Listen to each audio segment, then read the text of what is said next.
Aujourd'hui, dans le monde, sur 7 milliards d'êtres humains, 6 milliards ont un téléphone portable alors que seulement 4,5 ont des toilettes. De plus, 1,8 milliard de personnes consommeraient une eau contaminée par des matières fécales. Tous les continents sont touchés, même dans l'Union européenne, plus de 20 millions de citoyens n'ont pas accès à des installations sanitaires adéquates. Ce manque d'assainissement a plusieurs origines. C'est un sujet tabou dont l'évocation embarrasse les États, les médias et l'opinion publique. Un manque de volonté politique entraîne un manque de financements nationaux et internationaux. Les populations ne sont pas sensibilisées. Le lien réel entre maladie et manque de toilettes n'est toujours pas assimilé. Pourtant, rendre les toilettes accessibles à tous représente un gain à tous les niveaux.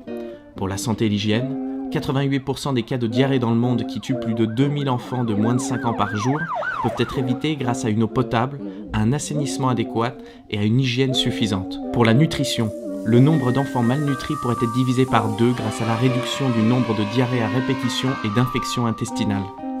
Pour l'éducation, avec la réduction des maladies à l'origine d'un fort absentéisme scolaire, 272 millions de jours de classe sont ainsi gagnés chaque année. Les filles et les femmes en particulier retrouvent leur dignité. L'accès aux toilettes préserve leur pudeur, surtout lorsqu'elles atteignent l'âge de la puberté. Elles ne sont plus exposées à la honte, à des risques de harcèlement ou d'attaque parce qu'elles n'ont pas d'endroit sûr pour aller aux toilettes. C'est le cas aujourd'hui pour une femme sur 3 dans le monde. À la dignité s'ajoute un bénéfice économique. 260 milliards de dollars par an pourraient être économisés du fait d'un accès à l'eau potable et à l'assainissement. Chaque dollar investi dans l'amélioration de l'accès à l'assainissement rapporte 5,5 dollars. Enfin, c'est bien meilleur pour l'environnement. Les cours d'eau, les nappes phréatiques et les sols sont moins pollués par les eaux usées. Aujourd'hui, 90% des eaux usées des pays en développement sont rejetées sans avoir été traitées dans les rivières, les lacs et les zones côtières. Alors qu'est-ce qu'on attend ? Des progrès ont déjà été réalisés, des solutions existent.